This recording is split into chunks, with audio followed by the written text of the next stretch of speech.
for today. We're going to talk about changing business models across the entire ecosystem and why they're changing because of generative AI and AI.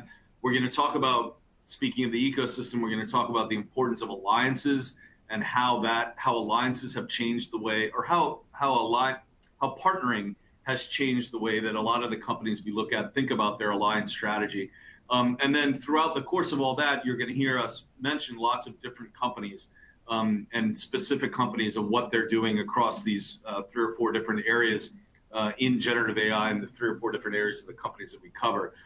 So today you're going to be hearing from, as I mentioned before, Ben and Katie and Kelly and Boz and then myself. And just a quick word for those of you who are new to technology business research.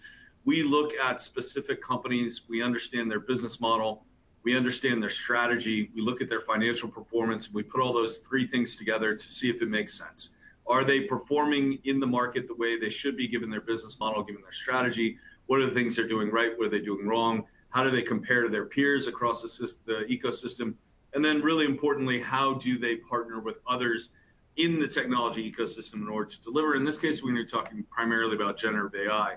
So if you have questions about how we do our research, what exactly we cover, please shoot those into the Q&A box and we can get to them at the end. And with that, I'm going to hand it over to Ben to get us started. Ben? Awesome, thanks Patrick. So as you can see from the charts at the bottom of the slide, demand for AI systems has been robust over the trailing 12-month period. In 2024, perhaps the most important GenAI-related development in the IT infrastructure OEM space centered on increasing focus on AI solutions. To provide some additional color, as the calendar turned from 23 to 24, AI workload share was geared heavily toward training, and while infrastructure OEMs like Dell Technologies, HPE, Lenovo, and Supermicro all offered server configurations suitable for the training of large foundation models, it's important to note that generally speaking, infrastructure OEMs' sweet spot in the market is serving enterprise customers directly rather than hyperscalers and large-scale model builders. As such, infrastructure OEMs understood that their value in the AI ecosystem was closer aligned to AI inference rather than AI training. However, as early 2024 progressed, high-performance data center GPU supply and infrastructure OEMs' ability to appeal to customers based solely on product lead times diminished. It was at around this point in time that infrastructure OEMs began investing in the creation of joint solutions portfolios and go-to-market integrations with AI leaders like NVIDIA, whose expanding AI enterprise software platform attracted interest from enterprises for its capabilities around accelerating the deployment of foundation models and also the resources for supporting the development of bespoke AI solutions built on top of these models. Dell Technologies was the first major infrastructure OEM to announce such a portfolio, introducing AI Factory with NVIDIA in May, ahead of HP's introduction of NVIDIA AI Computing in June. Lenovo followed suit in October with its announcement of Lenovo Hybrid AI Advantage with NVIDIA. And while the composition of each vendor's portfolio differs slightly, the 3 portfolios are commonly based on NVIDIA's AI enterprise software platform, with differentiation primarily being driven by the adjacent services capabilities of each vendor, as well as the inclusion of certain customizable and use case specific AI solution templates. These developments are important in relationship to trends in the infrastructure space that TBR will be watching in 2025.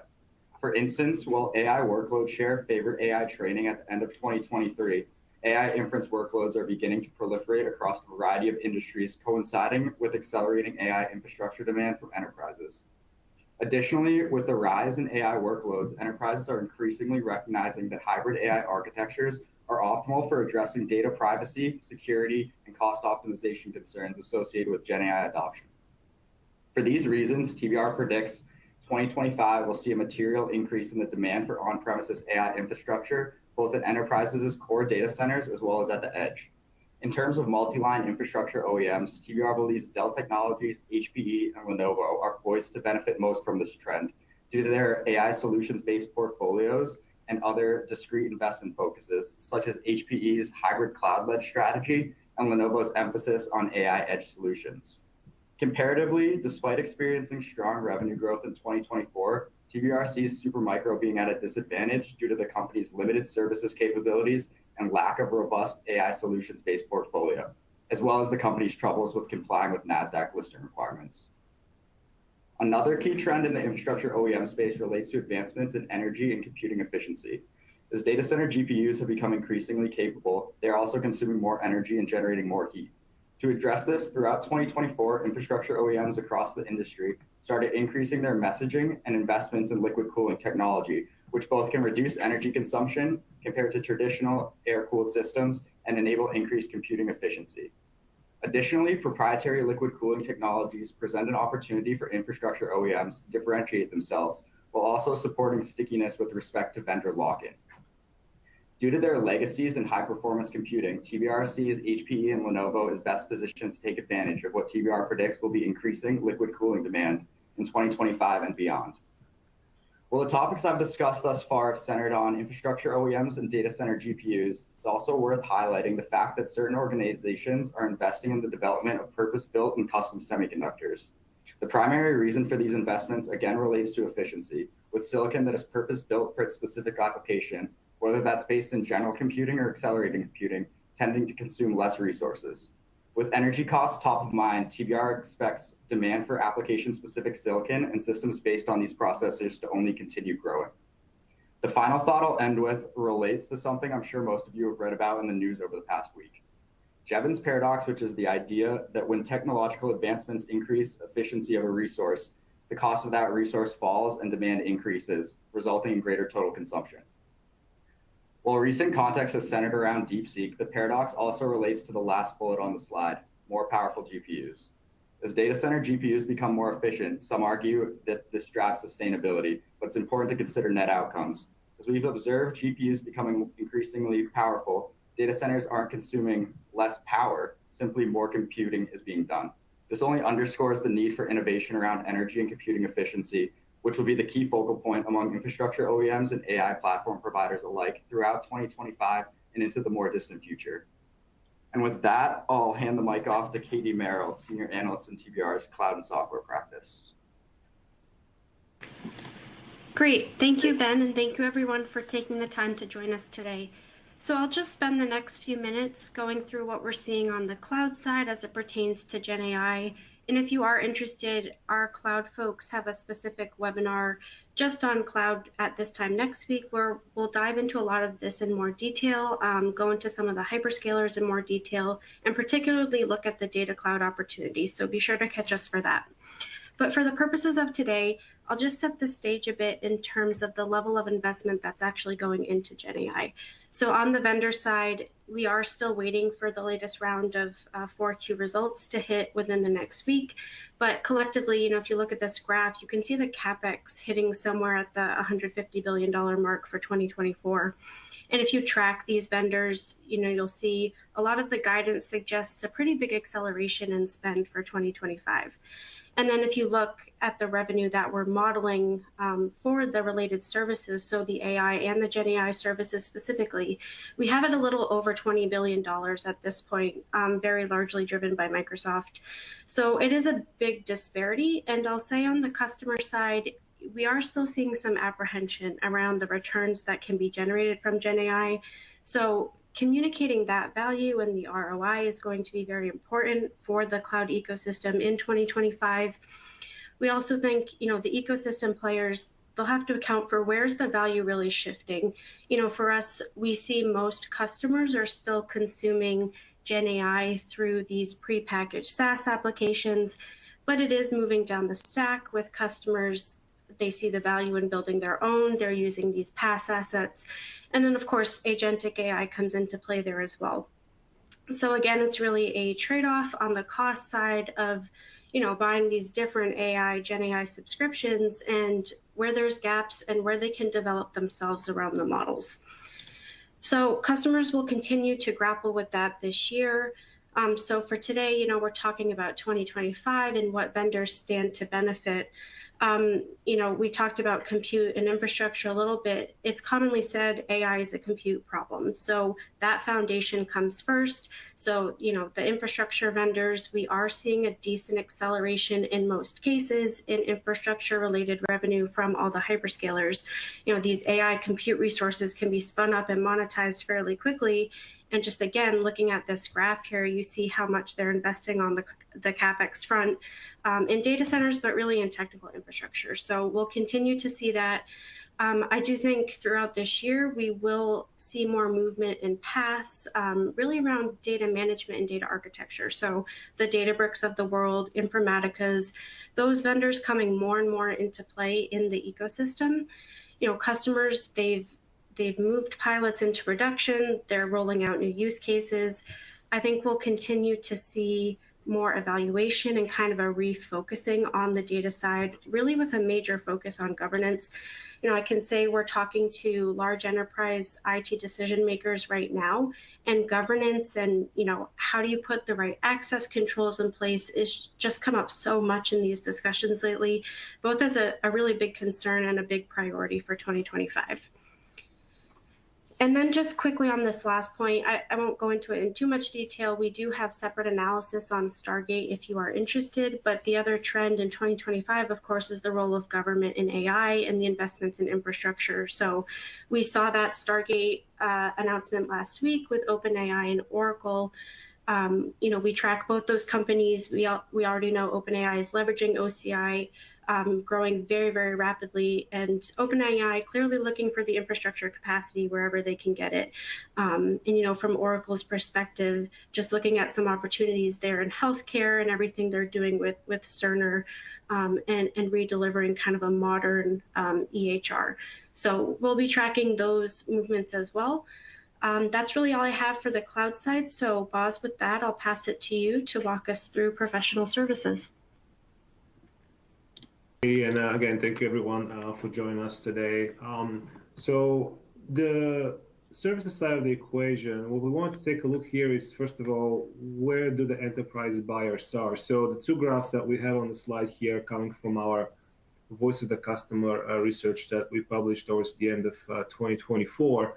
And we had some specific questions around enterprises' readiness and budget spend for AI and GenAI. As you can see from the graph on the left, a lot of the opportunities and the spend around the deployment and really scaling of the use cases that we heard in the previous 18 months are looking into more of the front office related workloads. Really, that's where a lot of the investments are happening. Not surprising, those workloads are typically non-mission critical. But what it does also is further highlights how organizations think. They think in silos, they operate in silos, their data lives in silos, which has actually led into the advent of what we keep hearing is the advent of small language models or function-specific language models, or that are really, or industry-specific language models that we start seeing more of the IT services vendors starting to invest in.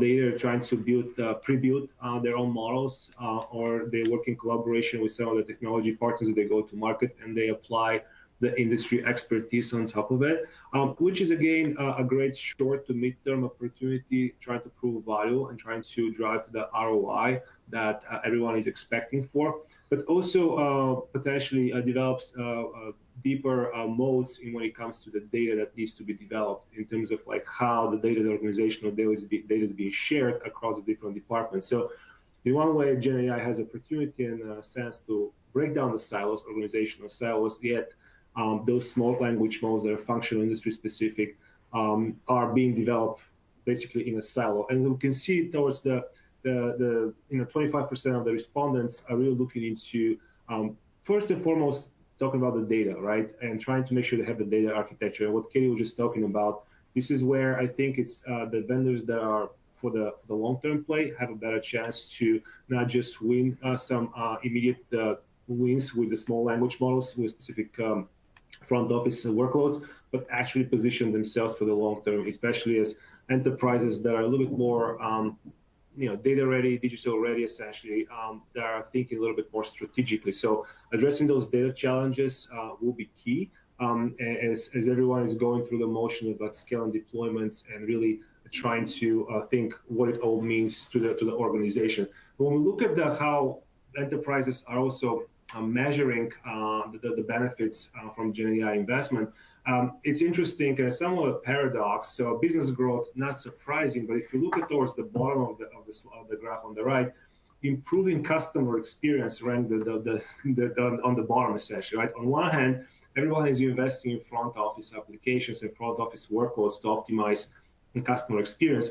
Yet at the same time, enterprises are measuring the benefit from GenAI, the least with improving customer experience. So in a sense, everyone seems to be rushing and almost like raising questions about really the true intentions about how those technologies are being used, which again puts opportunities for the IT services and consultancies that are being strategic about how they develop the portfolio and also how they apply the skills that are needed to go to market with. Because as we're thinking about the skills and we're thinking about the implications of the business models of the IT services vendors and consultancies, I think there's going to be a bigger impact in the long term of how those companies position themselves as they're trying to go through the motion. So speaking of skills, maybe we can just jump on the slide below. What we wanted to kind of really tie it all together here is what we are seeing on the IT services side is the change. Well, at least there was an effort to change the composition of the workforce, the staffing pyramid. So for years, vendors have been trying to decouple revenue growth from headcount growth. And in the last 18 months, we start seeing that decline in headcount and almost felt like, okay, this is the inflection point where now GenAI will push the vendors to be a little bit more strategic about how they go to market and how they staff and what types of skills they develop moving forward. And kind of this graph is, by the way, from our global delivery benchmark, which tracks 14 of the largest IT services vendors in the market and how their headcount is moving as it relates to revenue. So what we saw is that the decline in the headcount, and we start thinking about how the pyramid is changing. Are they changing to a different form? And what are some of the different career paths the companies are developing? So as they're thinking about applying GenAI as in their commercial models and in their business models and their go-to-market models. So we're starting to see some vendors experimenting right now with those kind of different career paths, essentially, where they're developing a traditional career path for traditional software engineers that are really the traditional pyramid. And they have the bulk and they have mostly freshers because they are less expensive when it comes to the commercialization of it. And they're augmenting those service deliveries with automation, right? And AI, in some cases, advanced analytics. And at the same time, they're developing a separate career tracks for what we would call them like power programmers, essentially. Those power programmers are much leaner teams, and they're developing those algorithms. They're developing the standard around how those models are being built, small language models or large language models, regardless. So those power programs really are on the hook to ensure that the models are built so well and they can bring in the confidence that when vendors go to market and they pitch the value proposition of a solution, of a small language model or any kind of Gen AI solutions, they can actually position it as a benefit, right? So let's say Infosys goes to the client and says, we can guarantee there will be 30% benefits at the end as a result of the engagement. So those 30% benefits are, put pressure on Infosys, put pressure on the engineers that actually have to develop the algorithms and the large language models and the perimeters of that model. So there is this kind of like a new opportunity for developing not just the different skills, but different kind of a pyramid essentially, or any kind of a shape that might be out there. That actually is those career paths have been developed for the more sophisticated, more knowledgeable engineers, and those will be the one that actually where vendors are starting to test and run. With that being said, we're seeing, this is what's at the end of 1H24, the data that I'm showing here on the slide. But as the 2024 wrapped up, we start seeing vendors starting to hire back again. So we will expect, at least for the short to midterm, we may see a reverse back in that non-linearity of the pyramid and the growth models for the vendors, because everyone wants to make sure they secure foundational revenues. The example that I gave you about the power programmers and how vendors may be going to market in the future with those algorithms being more sophisticated and guaranteeing those benefits is more of in a testing stage right now. Certainly a model that we will expect to see more vendors going after with. But for the time being, we may continue to see a little bit more of a traditional linear revenue growth model for most of the vendors. But I'll turn over to Kelly for management consultancies. Thank you, Buzz. Shifting into the management consulting landscape here, I have these three areas here that we wanted to discuss a little bit as we're seeing a bit more change coming out in these areas. So the first one is legal and regulatory services. So for A lot of the consultancies have experienced more of the clients looking to leverage the Gen AI technologies, and they're working with the consultancies to make sure that they're able to meet those compliance requirements. So for example, we've seen some work around legal AI services and contract lifecycle management services. So they're kind of trying to apply AI to some of these legal managed services and bring in some of that technology so it can operate more efficiently, reduce some of that manual labor and some of that lift that was there previously. But when it comes to that, they're also looking to ensure that they're addressing a lot of those compliance issues as well. When using GenAI, a lot of the products, you run into the issue of the ownership of the text, where is the data coming from, and it's creating a lot of challenges for users as they're using different platforms, different resources, and so the consultancies are experiencing more a discussion from their clients on how to best set up these systems, how to manage them, and how to make sure that they're keeping up with the regulations as they are changing pretty quickly, depending on what country, where is the data coming from, where are they operating, etc. A lot of the consultancies are also using tools to assist with audit processes. Obviously, you cannot use GenAI alone for audit, but it's starting to help them reduce a lot of that manual task. And obviously, a person is still working on all these audit processes, but it's helping them to reduce a lot of that manual work that they're doing and make sure that it's operating more efficiently, and ways that they can improve that internally and then further down for their clients. The second area is around data and insights, and it's on focusing on the internal work that the consultancies are doing. So while PowerPoints have traditionally been the main source of guidance for client projects, the increased use of AI, data, analytics tools, they've really shifted the approach that the consultancies are taking to these projects. A lot of clients have tools now built within their organizations that are allowing them to or showcasing more recommendations, suggestions, and things like that on how they can better optimize their business and redirect their strategy before the client even works with the consultant. So a lot of them are moving forward with these recommendations before actually engaging with the consulting firms. So using these tools is going to change the way that we're already seeing it too, but I think with the rapid adoption of GenAI, it'll definitely accelerate moving through 2025, but it's changing the way that the consultants are engaging with clients and the way that they need to approach these situations so they can showcase scenarios and options using technologies, services, and solutions. It's more of a challenge for the consultants to provide their own value, not necessarily the value within the organization and the value of the tools. We've heard from a lot of clients and vendors that it's no longer necessary to show the value of the GenAI and AI tools. It's more of how can you show the value of yourself as a firm and what use you are to the clients. More data is definitely providing more opportunities for the vendors around structure, legal, how to use data, analytics, and so much more if the firms are able to successfully show the value that they bring into the client relationships. Moving through 2025, we will definitely see the influence that data has had on the way that consultants are working with clients, particularly as they're using the AI and analytics internally, and then pushing that forward onto how they're engaging with the clients. And it's changing the needs that clients have from clients.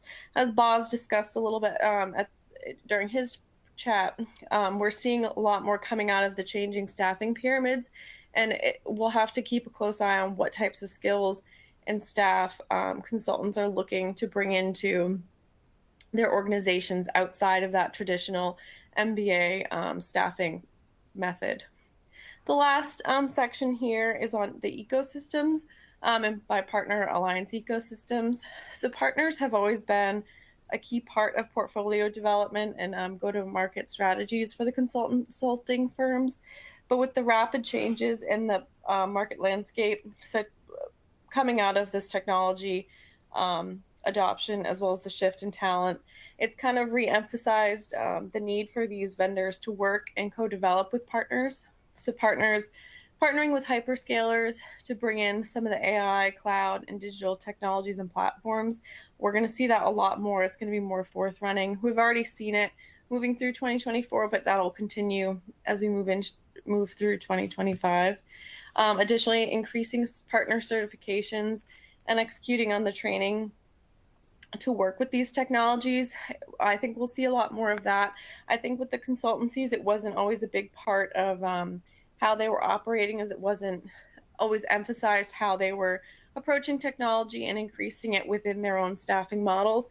But moving through 2025, I definitely think we'll see a lot more of that, the certifications and how exactly the clients are the vendors are increasing the skills and the training and the certifications they have tied to partner platforms. Consultancies are struggling now to separate themselves and differentiate with respect to capabilities, as there's a lot of overlap between these partner platforms and just AI in general. A lot of the offerings, we're seeing a lot of overlap. In this environment, investments and leadership commitments will make more of a difference for the consultancies, and those that have more finely tuned management teams will definitely we'll see them working a little bit better and moving a bit faster. Using that ecosystem intelligence will definitely be essential for them moving successfully through the consulting space. And with that, I'll hand it over to Patrick. Excellent. Thank you, Kelly and Katie and Ben and Boz. And what I'm going to do is wrap up what we have on the slide here, wrap up our thoughts heading into the rest of this year. I'm also going to ask all of my colleagues a question before we then move on to take the questions that are in the queue. But I think, and looking at this slide, I have energy as the last bullet on here, but it really, I want to start there because it's something that Ben talked about with liquid cooling and the increased demand for liquid cooling and the realization that all of these firms that we cover, all the companies we covered, had in 2024 about the impending acceleration around energy demand and what that's going to mean for their businesses, for their use of generative AI, for their clients. And so I think it's impossible to reckon with it right now, to be totally honest. That's why I've got unpredictable consequences. But I do think the liquid cooling part that Ben talked about earlier is going to be part of it. But as he also mentioned, there's going to be a great need for innovation. And that's where I think we'll see a lot more work across the ecosystem with the consultancies and even the cloud companies themselves contributing to that innovation around energy and how the demand is going to be met and whether it's going to be a change in the sort of fundamental change in the way that a lot of this generative AI and artificial intelligence has been fueled to this point. And then when talking about an uptick in M&A activity, actually it's something that Boz talked about with respect to the talent pyramid, with respect to hiring beginning to come back. We saw it at the end of 2024. I think in 2025, we're going to see what Boz said with the hiring, but I think we're also going to see an increase in M&A activity. And I think it's been a few years since we've had a real blockbuster acquisition or merger within the IT services space in particular, but it certainly is ripe for it. It's a lot of what Kelly was talking about with respect to staffing and skills, what Boz was talking about with respect to that staffing pyramid. A lot of companies are going to be under enormous pressure to be able to either change or to acquire probably the scale that would be necessary to continue delivering on some of the more lower margin services that they deliver on right now.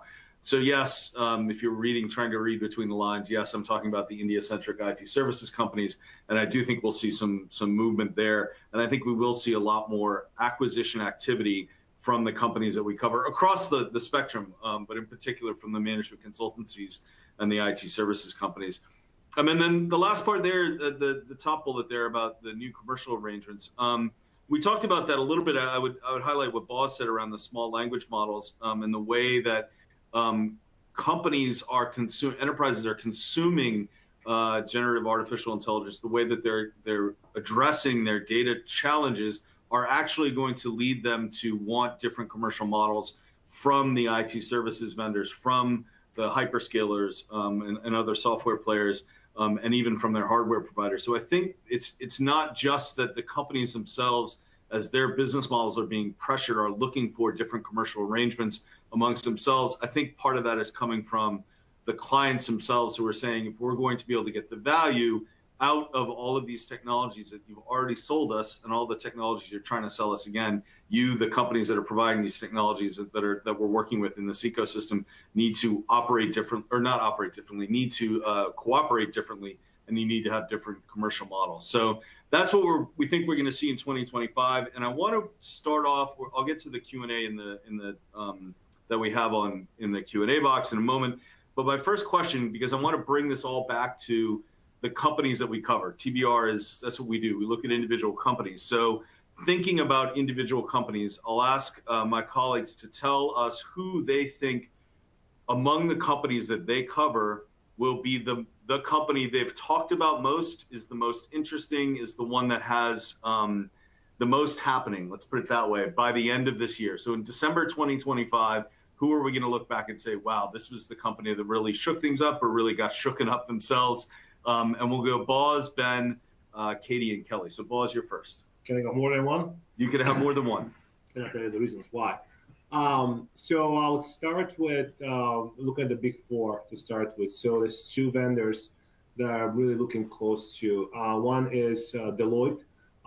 They have really made a really robust kind of a lofty goal for themselves, moving into the managed services space, the operate space. I think it's a great opportunity for them to move even closer to what Accenture has done in that space over the years, but certainly will put some more pressure on the management consulting brand and really what the company will look like in the next 5 years. So certainly a short to midterm opportunity for gains and increasing stickiness with clients. But I think long-term implications that they may or may not be anticipating at this very moment. So certainly keep an eye on, because they are in transition. They are changing the storefront of the service lines and the portfolio. And again, they're making a really concentrated push into the managed services space that many of its other peers are also doing, but I think Deloitte is doing the most aggressive push. The second one will be KPMG. KPMG certainly has taken a hard look into in the mirror of who they are and what they want to do. And while they also are really placing strategic bets in the alliance ecosystem, as well as the overall IT services transformation capabilities, GenAI is a growth initiative for them as well.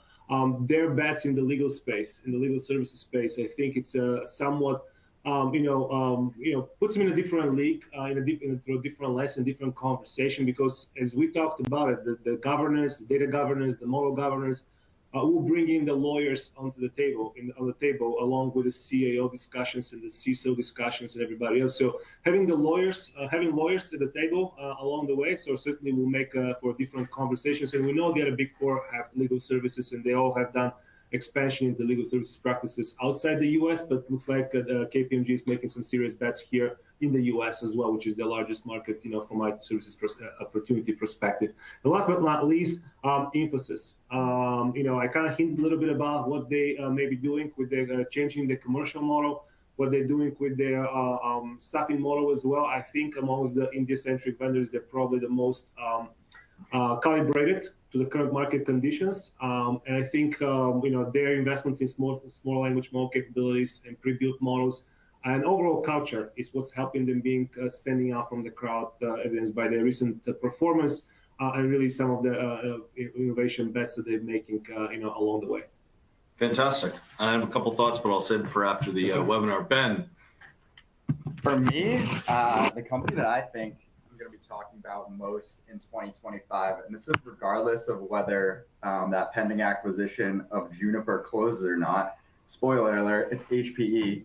I think really that their entire platform and their hybrid cloud-led strategy sets them apart. And a lot of the acquisition activity that we've seen with OpsRamp and Morpheus, and then with the introduction of VM Essentials, I think a lot of that vendor agnostic kind of IT ops management, and then with VM Essentials, a good platform to enable like multiple virtualization vendors.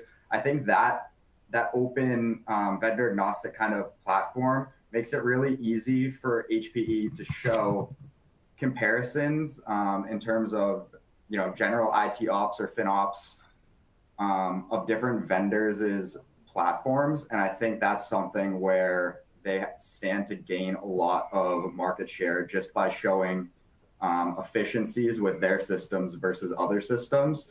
And while maybe their systems are not the most cost efficient, I think that having that platform enables them to make those engagements with customers in a deeper way than some of their other peers can.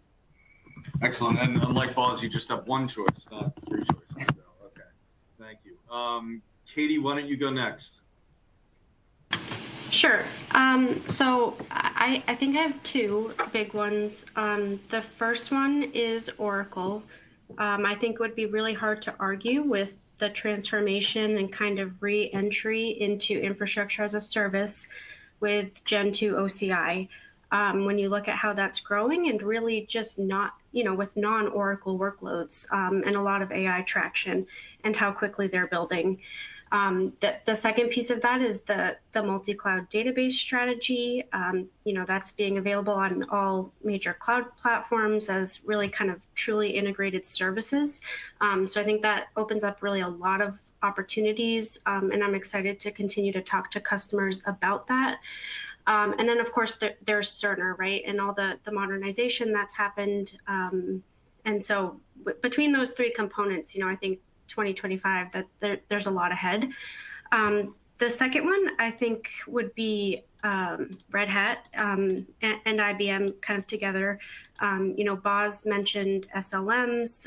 When you look at what Red Hat and IBM are doing with InstructLab and that being increasingly integrated with OpenShift, with the Granite models and then InstructLab, you really see those two together addressing the cost burden, and then also the ability to fine tune the data and address the fact that enterprise data is overwhelmingly underrepresented in those models. So I think they're really trying to address those two big barriers. So I'm excited to see what comes out of that. And then also Red Hat's push into virtualization as well. I think that's a big opportunity.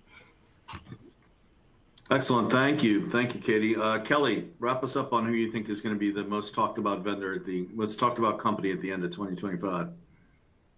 Sure. I have two, but I'll keep it quick. I think HCL is definitely a company that we'll have to keep an eye on. I think they've been a little bit better than some of its India-centric peers at kind of setting itself apart. Obviously, that's hard. There are a lot of similarities between a lot of the IT services companies, but I think HCL has been really good in a few key areas.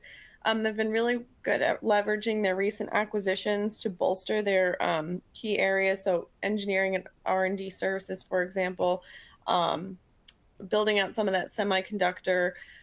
They've also acquired in the past around digital transformation consulting. And I just think that the way that they've acquired strategically has really enhanced their existing portfolio without deterring too much from who it is as a company.